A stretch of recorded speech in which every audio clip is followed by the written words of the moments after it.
Well, hello and welcome to my YouTube channel. My name is Michael V. Messina, and this is my first installment of my In Celebration of the Talent series.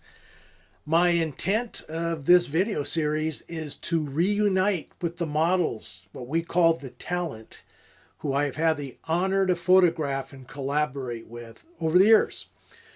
You know, when it gets right down to it, no matter what kind of camera or gear I have, no matter how good the concept or the intent of the photo shoot might be, none of this would ever happen without the talent of the models, who in all reality breathe the very life into my photographs.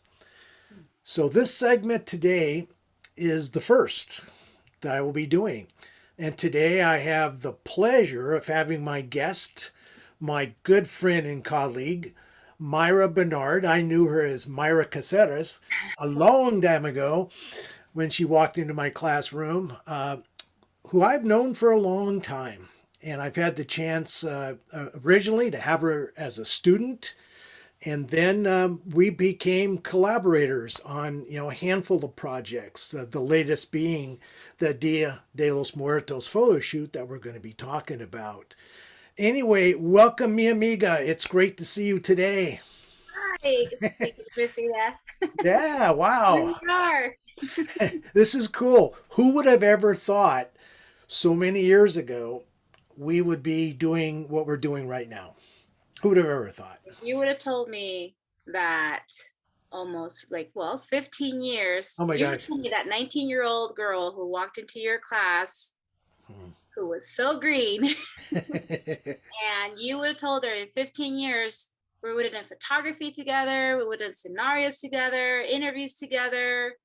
You would have told me that, I would have said, you're crazy, you're off your meds. I probably would have said the same thing, and it's just amazing where life takes us, in the process.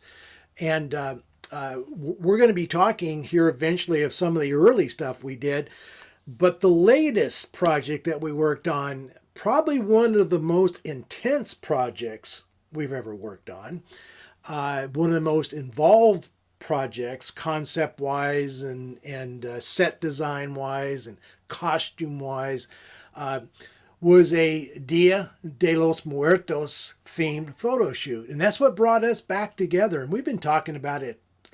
How long? How long? Seriously, we started earlier last year, sometime in spring. Yeah. But as I mentioned, it takes time to build that setup, especially if you want it very authentic. Yes.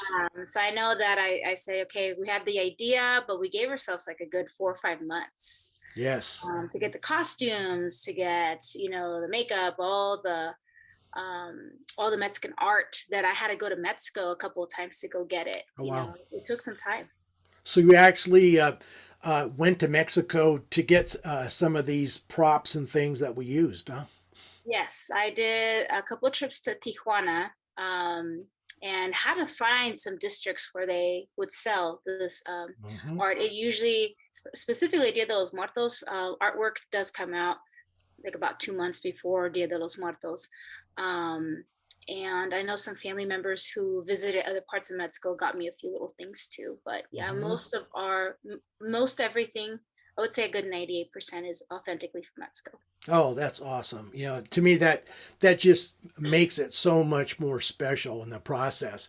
So we're going to be discussing not only the photo shoot itself and the background, but we're going to be taking a look here at the history, the origins and the history and the elements of this feast day, this celebration. And but before we do that, I think the viewers would probably benefit to see just a short a video here that shows some of the images that we ended up having taken. And so anyway, I'm going to go ahead and play those right now. And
was a good day. What an awesome photo shoot. And, the viewers get a chance to see that we started at your house there, shooting in your garage there for the altar scenes and all that. And then ended up going on location nearby there to La Purisima Mission, which was awesome. And I'm so happy they allowed us to photograph on the exterior of the mission. But it really gives, I think, the viewer a chance, to see what we did and what we were after. And we had a chance there to shoot with different lenses. We saw some of the Lensbaby lenses there that have a real surreal look to it. And then we had just, my standard lenses and things. And each one told a different story, as I see it. But I think important here to address our experience doing this photo shoot is to have an idea about what this holiday is and kind of how it started and what have you. Because I know that from my recent experience sharing some of this work, not everybody is comfortable in their culture and what have you, in understanding, this particular tradition and holiday. So I've kind of got a few talking points here that I think will generate some great conversation. And basically, I'm going to break it down, here to the origins and history, and then to the elements, the components that make up the celebration, of this holiday. And a lot of what I got here, information wise, was off the National Geographic page. They have some really good stuff if anybody ever wants to study it, on the history of it and what have you. But as far as its origins in history, as I began to study that, it was very, very fascinating. And of course, you shared with me some of the stuff. But it actually draws on different traditions, of the indigenous people and the European traditions kind of come together. And what I didn't know until I looked this up, Mayra, was that, it's really a Dias de los Muertos, 2 days. And what I didn't know is that the first day by tradition is the Dia de los Inocentes, for the kids, the children who have died. And then on the second day is the Dia de los Muertos, as most people hear it there, that celebrate and honor the adults that have passed away. And I didn't know it went all the way back to the Aztecs, and where the Aztecs and the All Saints Day there of the Catholic religion kind of came together and were celebrated, and those traditions retained. So if you could just kind of share with us here your journey on connecting to this, because I know you haven't always had an interest in it. This is something that's come up in recent times in your journey here, in your life here as a Latina, someone whose roots go back to Mexico. So why don't you go ahead, if you wouldn't mind, and just kind of share some of your thoughts and experiences. I'll be honored. And you're right. This is a new holiday for me that I've made it a part of my life a good 3-4 years so far. And it really ignited more after I had my son Isaiah. The reason why I say that is, at least for me, having children, you think about what can you pass to your children that come from their cultural roots. And my son is half, Mexican and half Jamaican. And I think it's very important to keep culture alive. But prior to Isaiah being born, I would say, like, let's go back in time.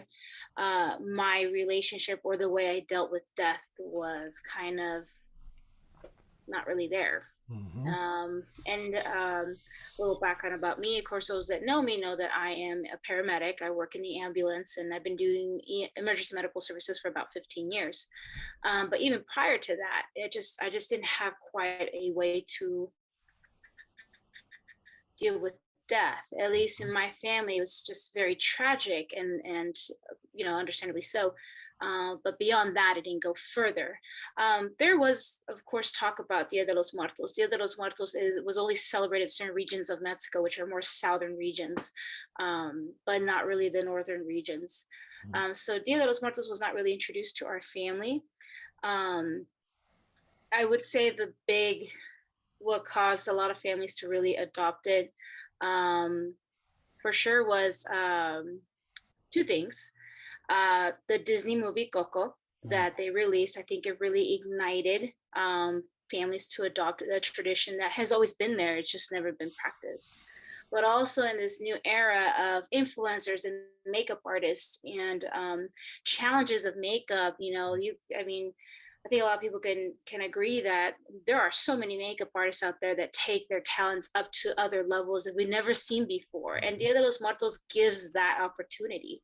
And a lot of makeup influencers took that culture to also create their art.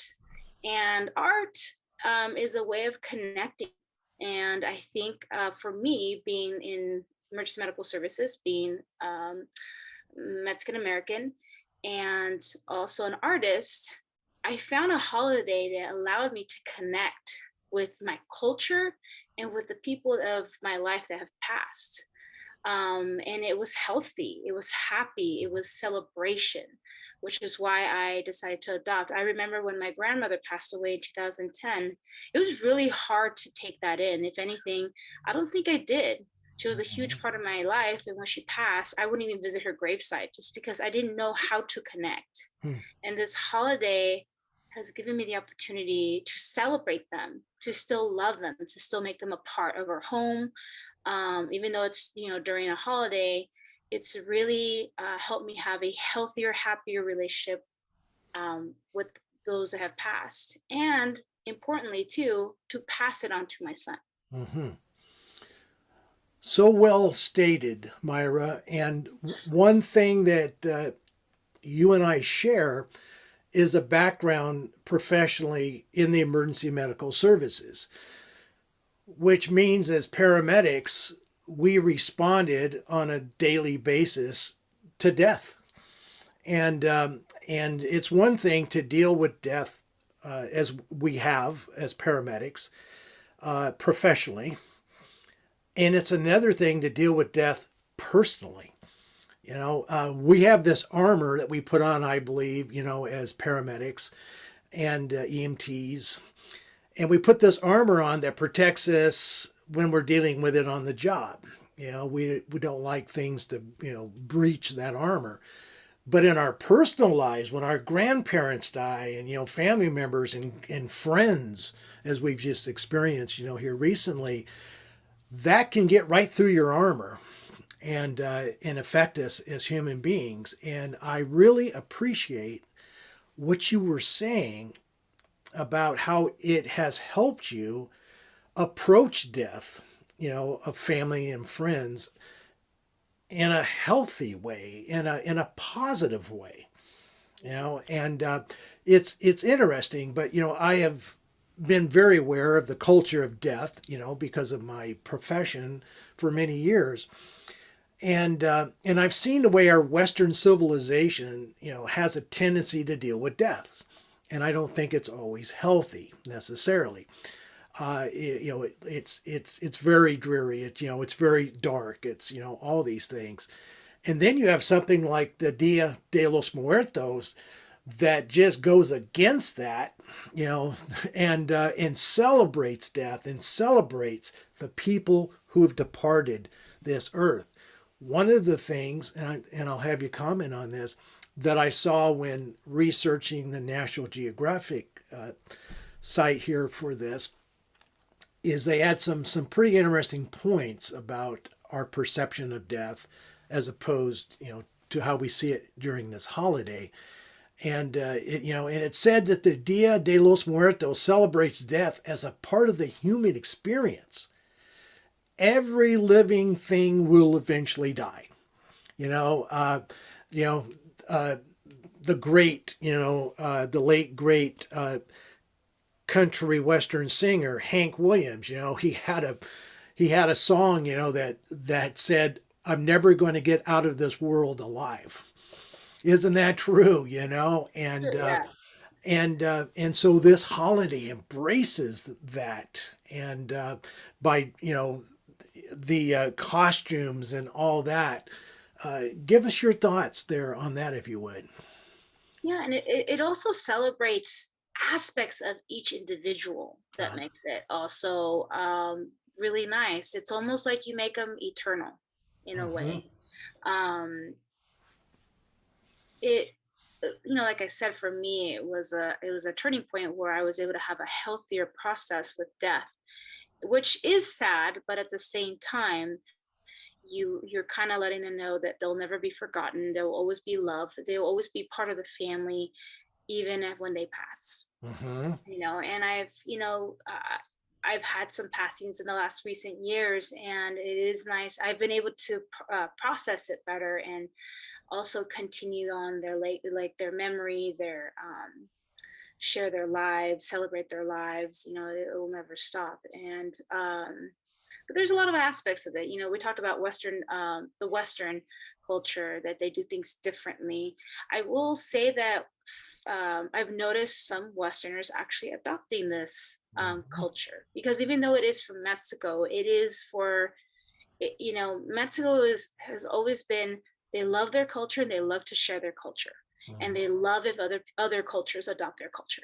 mhm. And that is beautiful. That's very beautiful about Mexican culture. And I've definitely seen friends who are not from the Mexican culture adopt it, because it's helped them cope Hmm. with their losses in a much healthier way. They're able to celebrate them, able to bring aspects of them, like, for example, when we put the altar, we put in food. We'll put, like, oh, my nana loved Coca-Cola, so we put a little bottle of Coca-Cola, Uh-huh. or their favorite music or their favorite meal, things like that. Which is wonderful. It's little things that you wouldn't think about celebrating if Yes. you know when we didn't know about this culture. So there's a lot of, although it's a big culture holiday, you bring your own individual artistic self out of this to Mhm, connect with your loved ones. And mhm, I think that's why, like I said, in like makeup influencers, they were able to use their art to be able to connect with this holiday or lost ones, anything like that. Like the makeup of the skull that can range from simple to, almost fancy. yes. It's beautiful. I love looking into Katrina looks, Mhm. or Catrino, or just anything. It's a beautiful way to see people express themselves, for sure. You made a comment there that really resonated with me.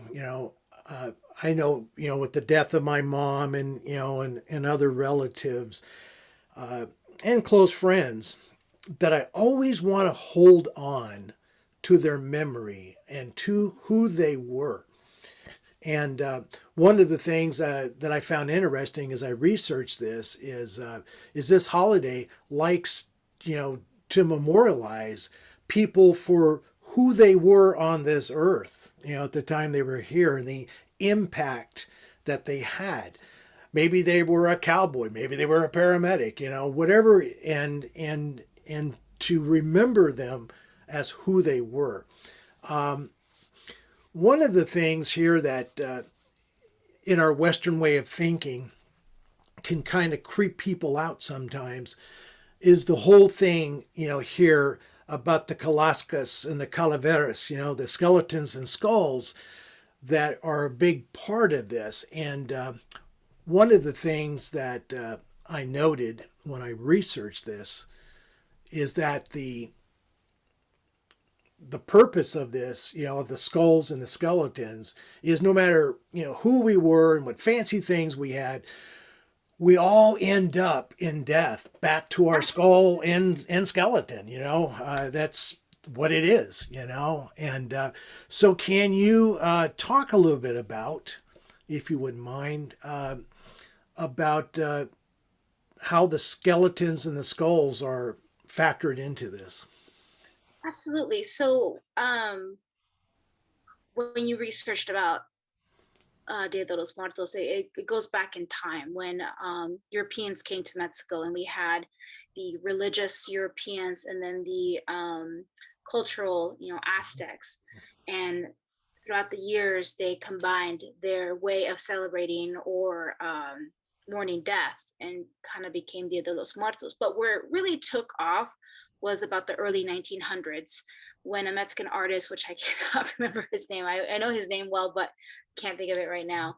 Um, this artist, for political reasons, drew what is called La Catrina, which was a skeleton dressed in fancy female clothes. And it's a way to make fun of the rich. And basically saying, it doesn't matter how rich you are, when you're dead. We're all Yes, the same. yes. And that artwork really got adopted by other artists, and it kind of got into the Dia de los Muertos, and that's where really the skull like art took off. Okay. And then now I would say throughout the years, it's been changing. You'll see skeletons, but I would say the last decade it has significantly changed. More colorful, more variety, um, more. I mean, they literally make now festivals and parades, the Parade of the Dead. Where there was before, but it's huge now. Mhm. So definitely that artwork by that artist really kind of put the big, stamp on Dia de los Muertos with its art. Interesting, yes, and I think when we understand the tradition, of it, it helps us understand the celebration of the holiday, in the process. One of the things, too, that was interesting is that uh, unlike the Protestants that came in and colonized the areas that they did, one of the things that was interesting about the Spaniards when they came in and colonized, Mexico, is that a lot of the Spaniards intermarried, where that wasn't the case, with the Protestant colonization in the areas that they did. And the fact that they intermarried, it really began as a catalyst to blend the cultures together in the process. I never even thought of that till I, again, got on the National Geographic and looked at the historical aspects of it. But the fact that so many Spaniards ended up marrying the Aztecs, and putting those religious cultural things together, Yeah. it's how And we it's the ended up most with. obvious evidence too of, we know throughout time and history that Europeans coming into the Americas had a huge influence, but this holiday really shows that, not clash, but mixture, it's Yes, really like the most obvious evidence. Because even till today, it's very traditional, but it's also very religious. yes. And on the family and the individual, it can be more one than the other. For some people, like and maybe because that's why it's so attractive. Some people can really connect with the religious side, and some people can connect with the cultural side or the artistic Mhm. side. There's so many ways to connect with this holiday. But yeah, this holiday is definitely very obvious evidence of how two worlds collided. Yeah, very well put. Mhm. Now the ofrenda, the altar. All right. I couldn't have told you anything about that until I joined you that day at your house and saw you setting up, the ofrenda for our photo shoot and explaining what all the different things were. Could you go over, here the ofrenda and what it means, and when you set up your ofrenda for this photo shoot, what you had in mind when you did it? Yeah. So originally, that ofrenda that I built was, so for Halloween we used Dia de los Muertos as our decor. Mm-hmm. I was never a Halloween person. I just didn't like, speaking of Western, the way that they take death, right? That just wasn't something that was attractive to me. Dead people being scary, this and that. You tend to avoid it. Right. But we used Dia de los Muertos as our Halloween, and we did. What I did is I created the altar from coco, Hmm. with the arch of the flowers and everything. And when Halloween was over, I just pulled it aside into the garage and was like, okay, I'm gonna eventually use this again for a photo shoot, and just change things up. Obviously, took out the photos of the characters and added more details, more specific details for my loved ones. But Mm-hmm. that setup is mostly almost like the Coco movie. But yeah, you add the pictures of your loved ones. I had my grandma on top, and all the family members that I've lost throughout the years, and have unfortunately added with this pandemic. Mm-hmm. And just added flowers, and you would have real food, but I put fake food, Mm-hmm. just for it to look good. Drinks, and all kinds of little arts, little skeletons, candles. As you can tell, the candles really bring out that life to it. It does. Yeah.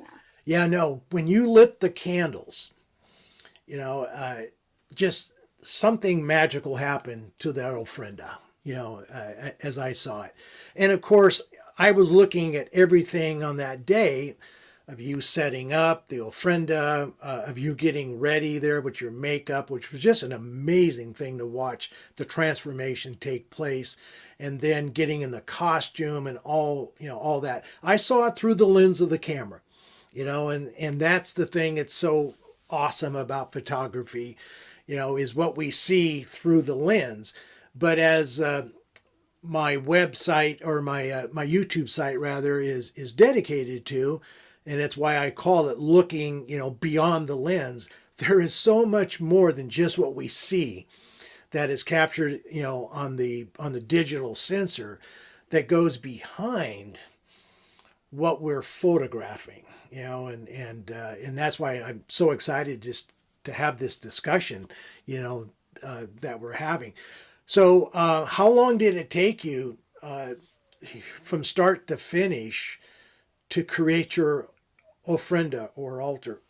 The one in our photo shoot, or you mean in general, again, Just everything? in general, yeah, Oh man, months. yeah, oh yeah, Kind of going back to what I said about the Mexican art. There is a lot of Mexican art stuff that I got from Mexico, but as I was looking at those pictures that you played, there were definitely still a lot of elements I got from stores here, that I couldn't find in Mexico. But the digging, I started collecting 2 years ago. It's not cheap if you do it all at right, one hit. You have to collect in time. So some of that stuff I already had 2 years ago, and every year I just add more. Anytime I go to Mexico, I'll get something that I think will look great for our friend, that's meaningful or artful. So technically 2 years because of all wow, the things, but for this setup, a couple months. When we talked about this photo shoot, I said I needed some time because I yes, needed to go find. And then sometimes you don't even know what you're looking for until you find it. You don't know what's out there. There was a few little things that I wanted specifically to be just like the Coco ofrenda, because like I said, for Halloween, it mirrored exactly their ofrenda. Um, when you when you're looking for specific things, that gets hard, a lot harder, but I succeeded. And then after that, it was just anything that I saw that would look great, would connect, that hmm, just spoke about the death. And I just had a thought, when I said about Halloween, our neighborhood, what if there was a competition, we would have won. yes, yes, And the reason why I say that is because the children loved it. Not only they knew it was from the Coco movie, but I think it's welcoming in itself. It's colorful, it's music, it's celebration. It's not intended to be scary.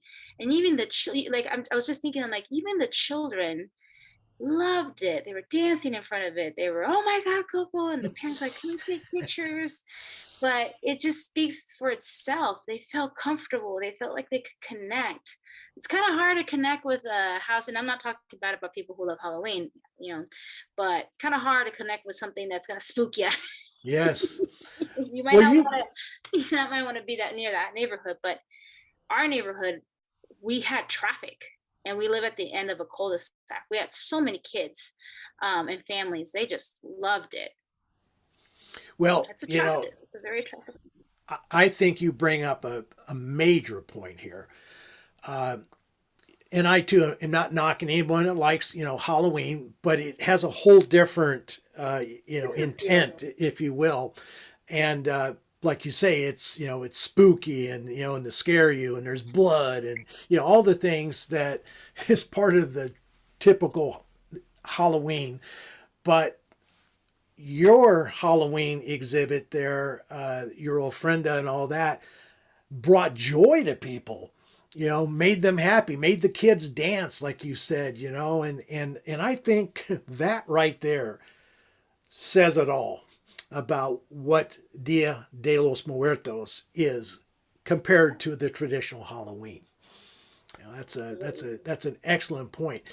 Now let's talk about your costume and makeup and all that, because that, again, I was just, though it made for a real long day for me, I wouldn't have missed it for anything to see you setting up, doing those finishing touches on your ofrenda, and then to see you go into the transformation there of your character, if you will.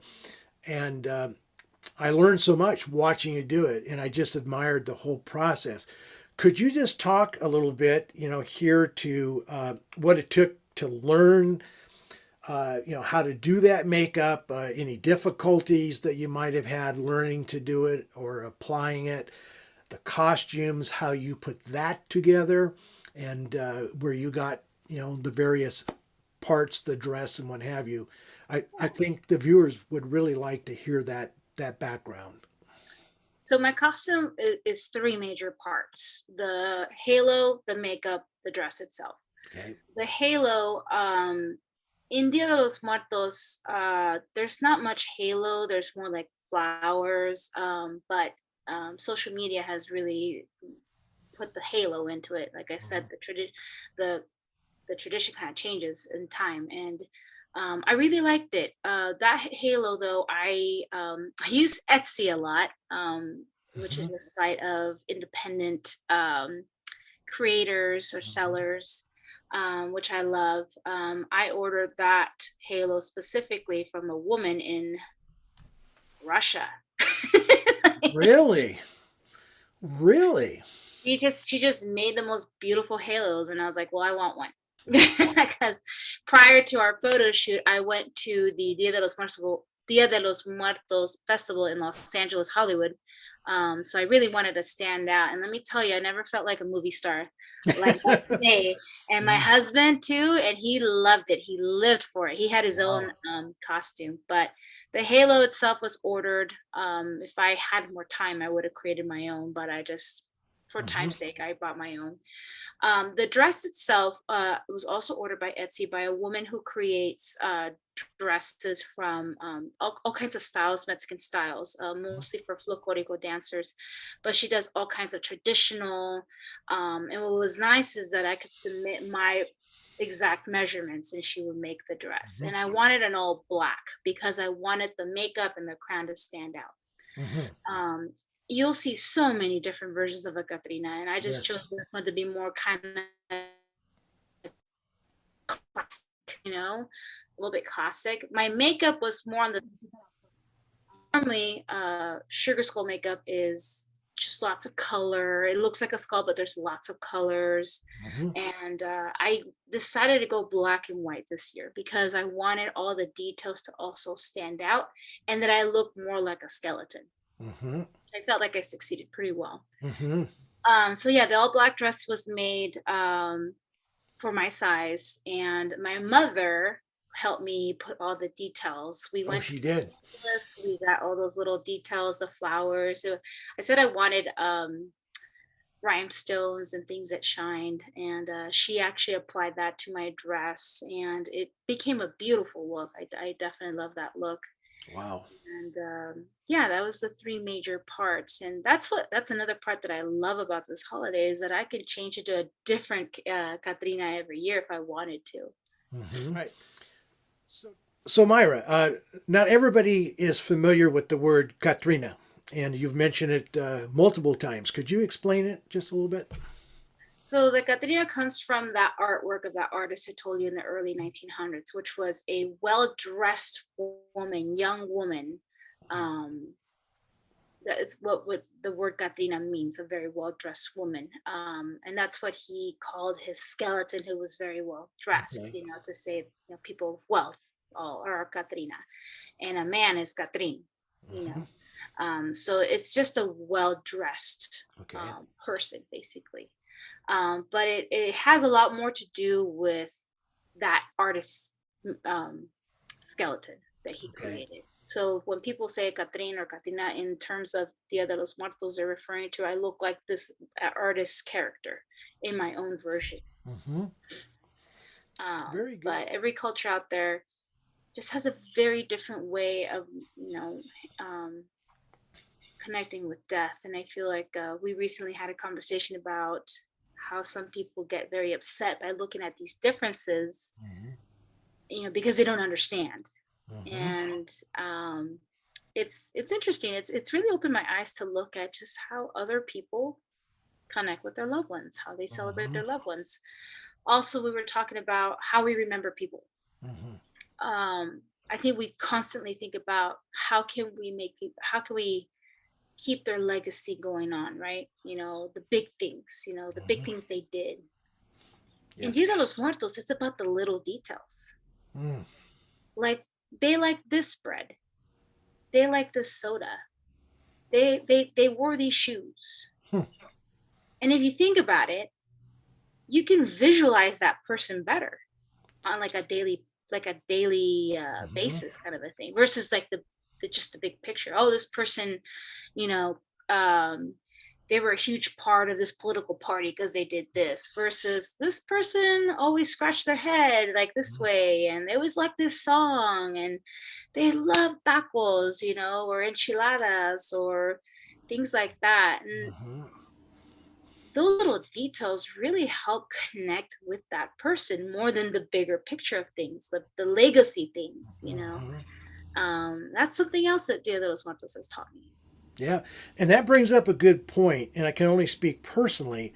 I know with the death, of parents and relatives and grandparents and friends, the one thing I want to do the most is not forget them and not forget those little things about them. I'm always afraid, just sharing, this aspect of myself. I'm always afraid of forgetting what my mom sounded like and all the little idiosyncrasies and the things that equal who she was.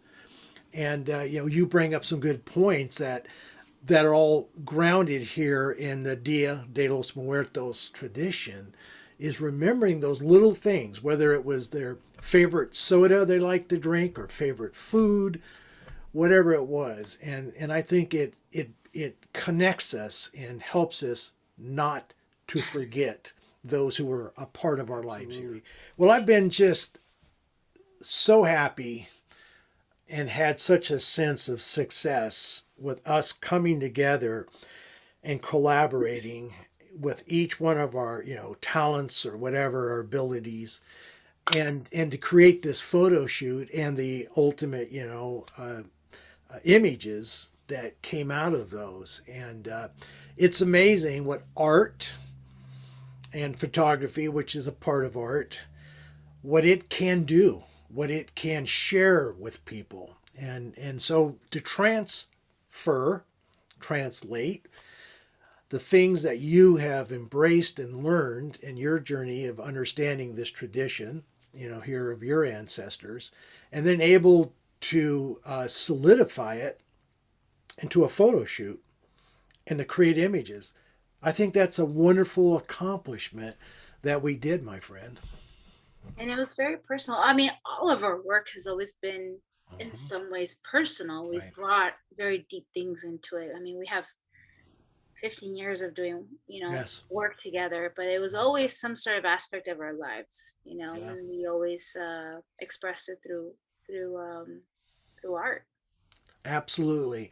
Art is a great catalyst, I think, for sharing ideas and visions and memories, together.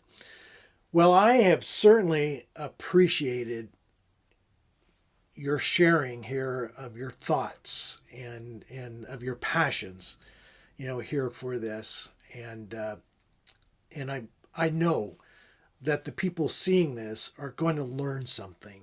And again, as a teacher for many years, as a college teacher, whenever I can be a part of educating somebody and sharing something that they didn't know before and teaching them, it makes me a happy person to do so. You know. Well, thank you so much, for coming on and doing this and sharing some very personal aspects of your life, here with us. And I look forward here to doing some more collaborations with you, Mayra. Absolutely. It never ends. No, it doesn't. It just gets better. You Well, just thank have you. one crazy idea after another. Well, thank you again. You're a very talented artist. So You are really you. are. All right. Well, thank you. Thank you.